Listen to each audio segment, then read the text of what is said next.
When was the last time you felt truly present? Not thinking about what you're going to post, not checking a notification that just buzzed, but completely 100% there. If you had to pause to think about that, you're not alone.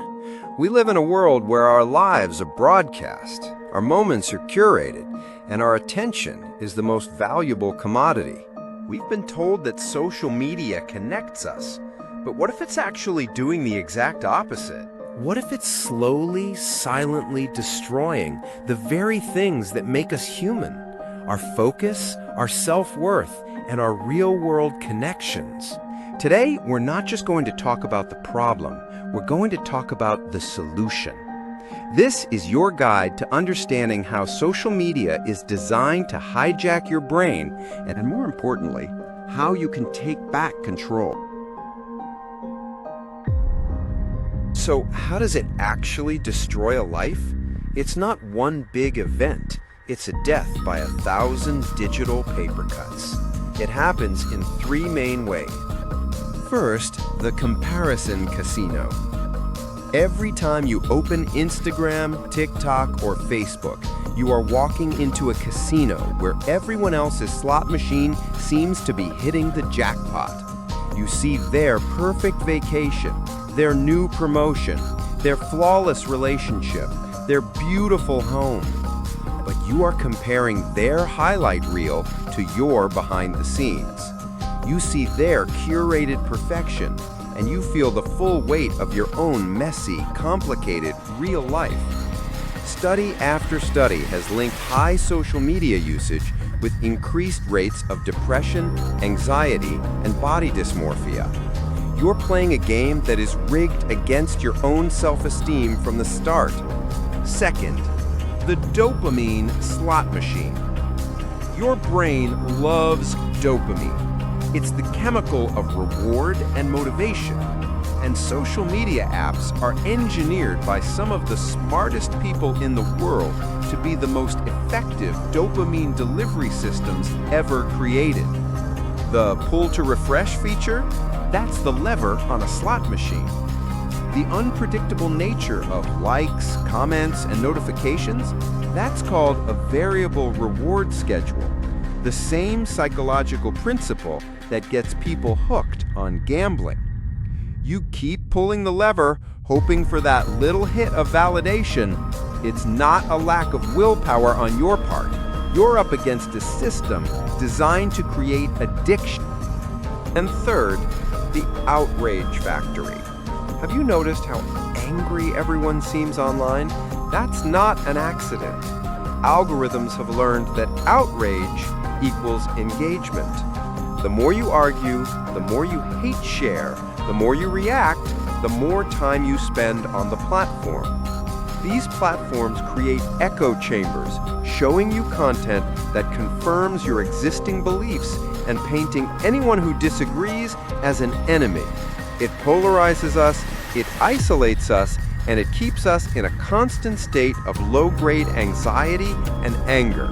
It destroys our ability to have nuanced conversations and see the humanity in others. Okay, that was the bad news. The good news? You can escape.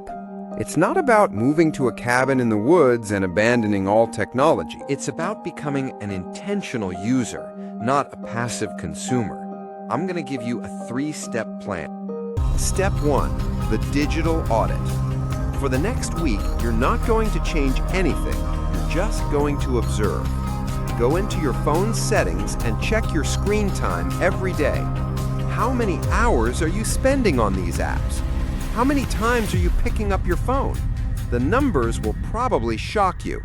But more importantly, every time you open an app, ask yourself one question. Why am I opening this? Am I bored? Am I lonely? Am I avoiding a difficult task?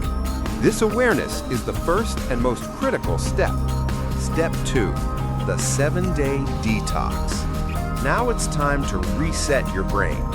I challenge you to a 7-day digital detox. Delete the apps from your phone. Don't worry, your accounts won't be deleted. This is just a temporary break. Log out on your computer. The first 48 hours will be tough.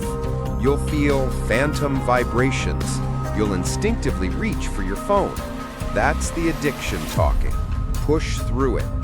Fill that newfound time with something real. Read a book. Call a friend on the actual phone. Go for a walk without headphones. Rediscover what it feels like to be bored, because boredom is where creativity and self-reflection are born. Step 3. The mindful reintegration. After 7 days, you might not even want to go back. But if you do, you're now going to do it on your terms. This is the most important part. First, turn off all notifications, every single one. You decide when to check the app. The app doesn't decide for you.